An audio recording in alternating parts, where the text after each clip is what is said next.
Hello guys, once again I welcome you all to my channel English Winglish by Benita Verma। आज के इस video में मैं आपके साथ डिस्कस करने वाली हूँ दो important models may and might. इनको लेकर हमारे बीच में बहुत ज्यादा कंफ्यूजन होता है।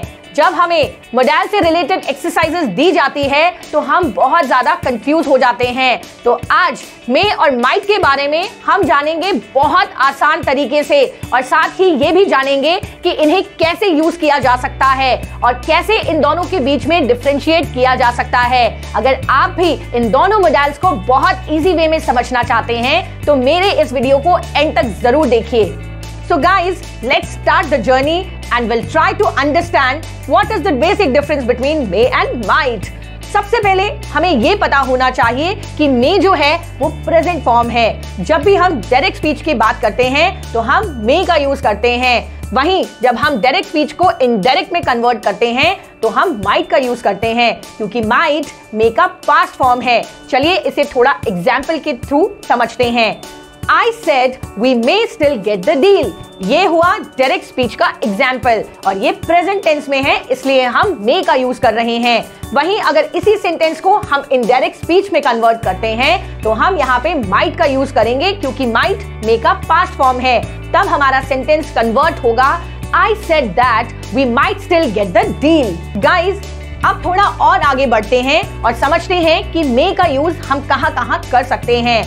मे को हम यूज कर सकते हैं परमिशन लेने के लिए और परमिशन देने के लिए। परमिशन लेने के लिए हम कह सकते हैं may I take a day off tomorrow, या फिर हम कह सकते हैं मे आई कम इन सर। अगर आपको परमिशन देनी है तो आपके सेंटेंस चेंज हो जाएंगे और आप कहेंगे it's getting dark, you may go now, और या फिर आप कह सकते हो यू मे स्पीक नाउ।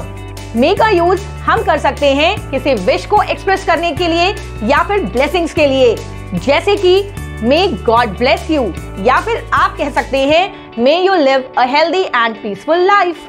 अब डिस्कस करते हैं मे और माइट के एक कॉमन यूसेज की। मे और माइट को हम यूज कर सकते हैं पॉसिबिलिटी के लिए, पर यहाँ एक छोटा सा ट्विस्ट है।